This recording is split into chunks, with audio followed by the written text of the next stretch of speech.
Bonjour à tous, soyez les bienvenus sur ma chaîne Makek Time. Alors cette chaîne est dédiée aux histoires vraies vécues par moi personnellement ou par mes proches. Alors aujourd'hui, je vais vous raconter l'histoire vraie d'une amie à moi qu'on va appeler Iris.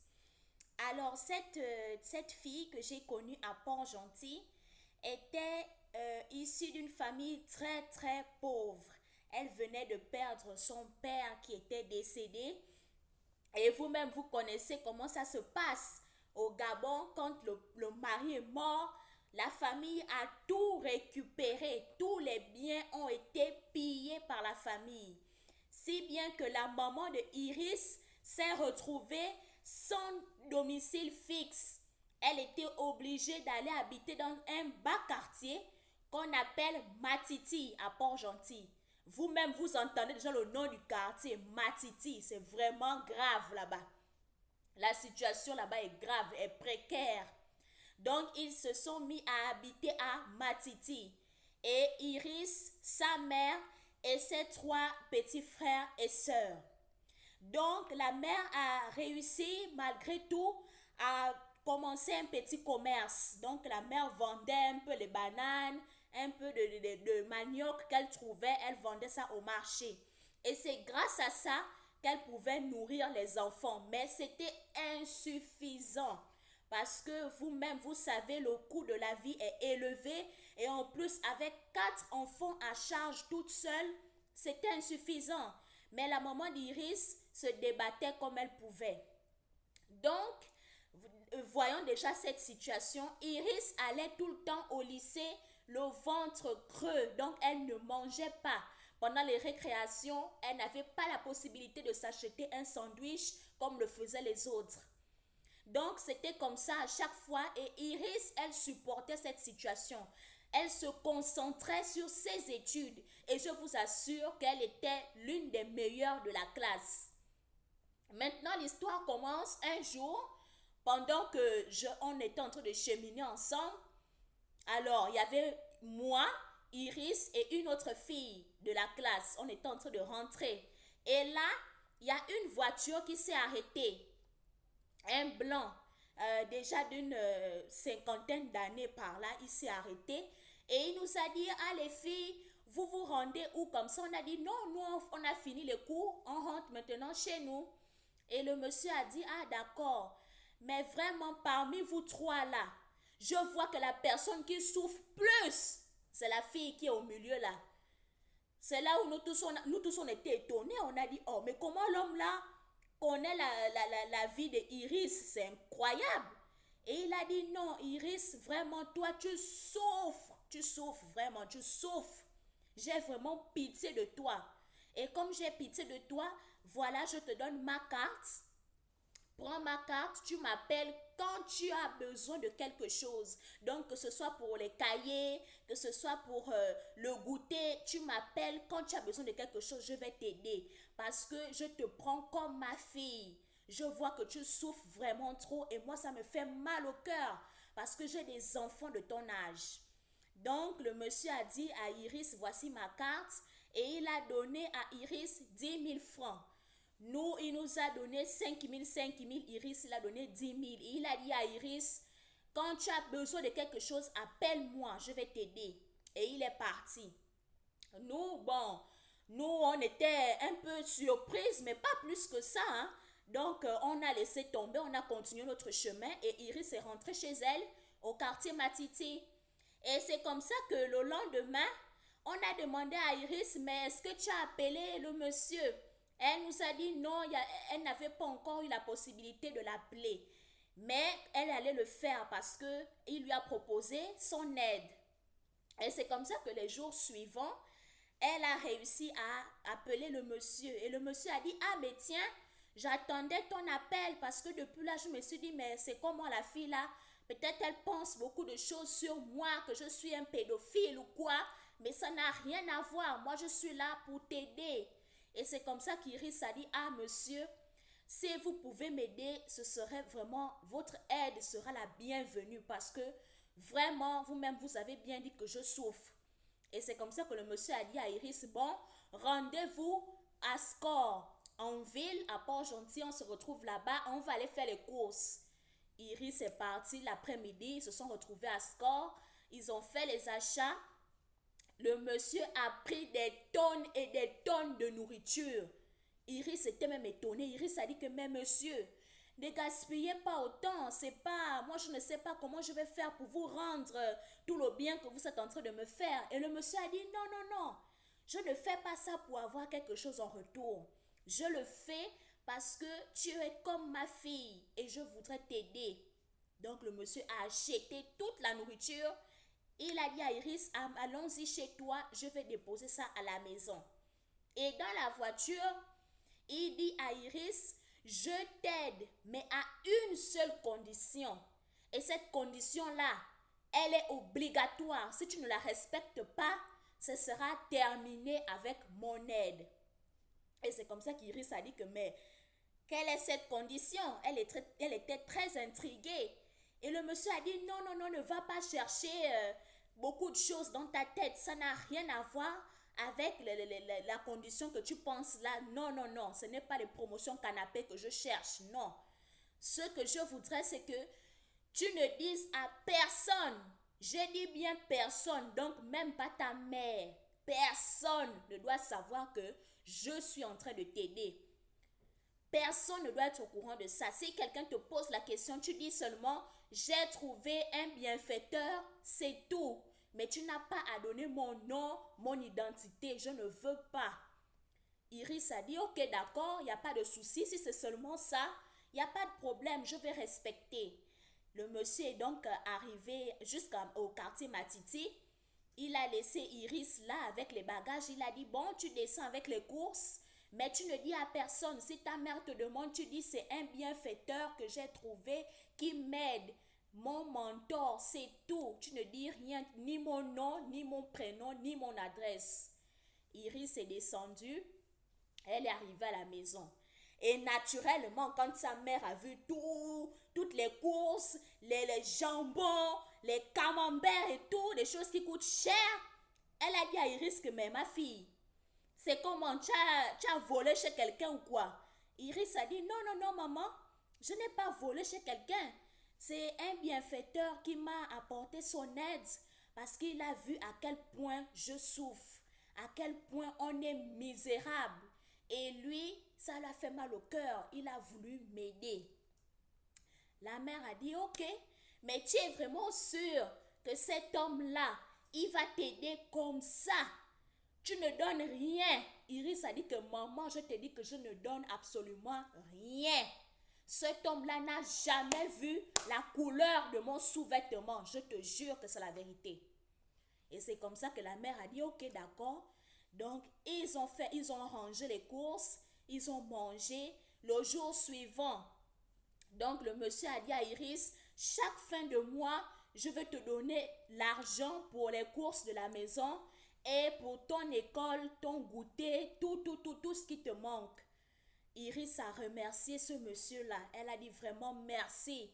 Vraiment merci parce que depuis que mon père est mort, plus personne ne nous a fait ce bien que vous êtes en train de nous rendre.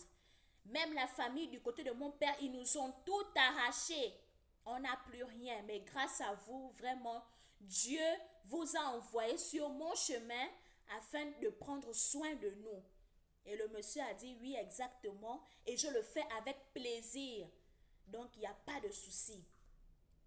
Et c'est comme ça que ce bienfaiteur est resté comme ça 1 an avec Iris. Pendant 1 an, il s'occupait de toute la maison. Et puis un jour, il a dit à Iris, mais au fait, tu m'as dit que vous habitiez au quartier Matiti. Iris a dit oui. Et le monsieur a dit que mais ce quartier-là, c'est vraiment un quartier mal famé. Et la maison que tu m'avais montrée la dernière fois, une maison tôle en haut, tôle en bas, mais vraiment c'est incroyable. Mais quand il y a les intempéries, mais vous devez souffrir. Iris a dit, ah monsieur, c'est la vie. On fait comme on peut. Il y a pas grand-chose à faire. On est dans la précarité, c'est comme ça. Et le monsieur a dit, non, je ne peux pas te laisser vivre dans une telle précarité. C'est inhumain. Donc, je vais te faire construire une maison. Iris a cru que le monsieur est en train de plaisanter. Donc, elle n'a pas prêté attention à ce qu'il a dit. Elle a juste dit, ok, d'accord, c'est bon, merci. Mais, au bout de 2 mois, le monsieur l'appelle. Iris, tu es où? Elle dit, non, je sors des cours là, je suis en train de rentrer à la maison. Le monsieur dit, non, avant d'arriver à la maison, prends d'abord un taxi course. Il t'emmène au quartier Sojek. Donc, la cité Sojek, là-bas, les grandes maisons qui sont là-bas, il a dit, tu arrives là-bas, dès que tu arrives, tu me fais signe. Iris a pris un taxi, il l'a emmené à la cité Sojek là-bas. Quand elle est arrivée, le monsieur a dit, bon Iris, tu te rappelles ce que je t'ai dit à propos de la maison? Et Iris a dit que, oui, vaguement, je ne me rappelle plus trop, mais vous avez parlé de me mettre dans une nouvelle maison. Et il a dit exactement, c'est la raison pour laquelle je t'ai fait venir ici. Cette villa que tu vois devant toi, elle est à toi. Je vous assure que Iris a failli tomber évanouie. Elle a dit quoi? Il a dit oui, la maison que tu vois là, elle est à toi. Voilà tous les papiers que j'ai fait faire. Les papiers sont à ton nom. La maison est à ton nom. Le titre foncier est à ton nom. Iris a dit que mais monsieur, vous plaisantez? Mais c'est pas possible. Comment vous allez m'offrir une villa pareille? Non, mais je n'arrive pas à croire. Et le monsieur a dit non, ma fille, prends. Et surtout, concentre-toi dans les études parce que tu vas devenir quelqu'un de bien placé. Si tu te concentres dans tes études, tu vas sauver ta mère. Parce que tes petits frères, ils sont encore petits. Et c'est toi l'aîné. Donc, tu as le devoir de bosser dur afin de pouvoir sortir ta mère et tes petits frères de la précarité pour que vous puissiez avoir une vie meilleure. Iris a remercié ce monsieur-là, mais 10 000 fois, 1 million de fois.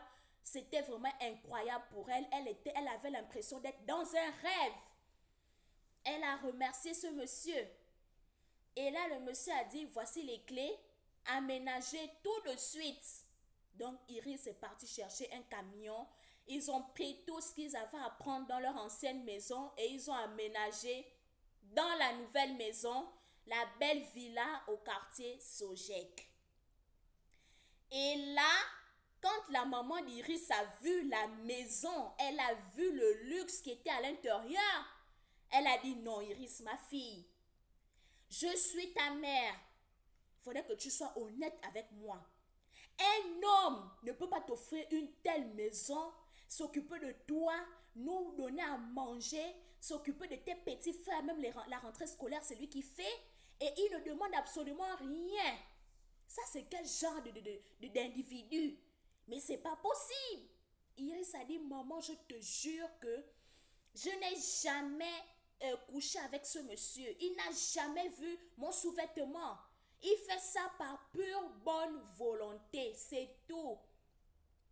La maman a dit, ok, comme il le fait par pure et bonne volonté là, je voudrais au moins le voir. Comme ça, je vais lui dire merci pour tout ce qu'il a fait pendant ces 1 an. Et Iris a dit, ah maman, c'est pas possible. La mère a dit que comment ça, c'est pas possible? Elle a dit, maman, c'est pas possible. Il m'a fait promettre de ne jamais parler de lui, ni son nom, ni son adresse. Donc, je ne peux pas faire en sorte que tu le rencontres. C'est impossible. Si je le fais, il a dit qu'il va disparaître. Il ne va plus m'aider. La mère a dit, ah, ça c'est n'importe quoi. Comment nous aussi on va manger un argent qu'on n'a jamais vu la personne qui nous le donne? Il faut au moins être reconnaissant dans la vie. Hein? Et on doit être reconnaissant. Donc il faudrait absolument que je le voie. Iris a dit, non maman, tu ne peux pas le voir. Impossible. Et la mère a dit, ok. Donc le soir même, voilà le téléphone qui sonne, vu que c'était la fin du mois. Évidemment, Iris voyait le monsieur chaque fin du mois pour prendre l'argent des courses. Donc elle prend le portable, le monsieur l'appelle, rendez-vous au café et tout, Copacabana. Pour ceux qui connaissent Port-Gentil, je ne sais pas si ça existe encore, mais en tout cas c'était Copacabana, ce lieu-là. Donc rendez-vous là-bas tout à l'heure pour venir prendre l'argent des courses. Iris a dit oui, d'accord, il n'y a pas de souci. Elle a pris le taxi, direction le Copacabana. Et là, la mère d'Iris s'est dit que mais voilà l'occasion. Là, je vais suivre ma fille pour voir le monsieur là de mes propres yeux. Comme ça, je vais lui dire merci. Et donc, elle prend aussi un taxi. Elle demande au taximan de suivre le taxi qui est devant pour voir là où sa fille va descendre. Et quand elle voit que sa fille descend devant le restaurant, elle descend également. Et là, elle voit sa fille se diriger tout droit chez un monsieur européen d'une 50aine d'années. Et là, la maman est tout à fait étonnée. Et elle dit, ah bon, donc c'est ce monsieur-là qui pendant tout ce temps nous vient en aide. Mon Dieu, mais je dois aller lui dire merci. Et c'est comme ça que la maman d'Iris vient. Et là, le monsieur est resté vraiment comme s'il avait eu peur. Il est resté vraiment immobile quand il a vu la maman d'Iris. Et la maman d'Iris a dit, non, non, non, monsieur, je ne suis pas venue pour faire les problèmes. Je suis juste venue ici pour vous dire merci parce que je vois tout ce que vous faites pour moi et pour mes enfants. Et dans ce monde dans lequel on vit, ce n'est plus possible de trouver une personne aussi gentille que vous. Donc, je suis venue vous dire merci. Et là, le monsieur a dit, bon, maman, il n'y a pas de problème. Puisque vous m'avez déjà vu, j'accepte vos remerciements, mais sachez que à partir d'aujourd'hui, c'est fini. Je ne vais plus pouvoir aider votre fille. La maman d'Iris a dit que comment? Comment ça c'est fini? Mais je suis juste venue te dire merci. Est-ce qu'il y a un problème, mon frère? Il n'y a pas de problème. Je te dis seulement que merci. Il dit non, maman. Je voulais seulement vous dire que c'est terminé parce que j'avais dit à Iris que la condition c'est que personne ne me voit, personne ne sache mon identité. Mais comme la condition a été violée, je ne peux plus continuer. Donc là, c'est le dernier versement que je vais faire. Après, vous n'allez plus entendre parler de moi. Auf Wiedersehen. Et c'est comme ça que Iris a commencé à pleurer. Iris a dit que mais maman, mais qu'est-ce que tu as fait? Qu'est-ce que tu as fait? Je t'ai bien dit de rester tranquille et tout. La maman a dit que mais comment moi aussi je vais rester tranquille à manger les camemberts tranquillement sans voir la personne qui nous donne ça? Même pour dire merci, c'est aussi un problème. Et la mère et Iris, elles étaient désemparées. Mais le monsieur s'est levé, il est parti. La maman a dit que, laisse, peut-être que c'était juste un moyen de te faire peur. Donc demain, c'est ce qui va t'appeler, laisse ça. Et c'est comme ça que elles sont rentrées à la maison. Quand elles sont rentrées à la maison, Iris a seulement vu que Sui, Didi, Camille, le monsieur n'appelait plus. Iris a dit que, mais bientôt, la fin du mois est déjà là. Sui, Didi, Camille. D'habitude, quand c'est la fin du mois comme ça, là, il m'appelle. Depuis là, rien. Non, rien. Iris a dit que, elle a dit, bon, je vais d'abord essayer de tenter son numéro de téléphone puisqu'elle avait sa carte. Quand elle appelle comme ça, correspondant indisponible. Elle tente encore, correspondant indisponible. Iris a dit, bon, vu que j'ai sa carte, je sais là où il travaille. Donc, sur la carte, le monsieur avait mis qu'il travaillait à Total. Voilà comment Iris a dit que, bon, Comme il travaille à Total, Yaka, yaka. je vais aller là-bas pour le voir demander un rendez-vous. Quand elle arrive à Total, elle voit la réceptionniste et tout.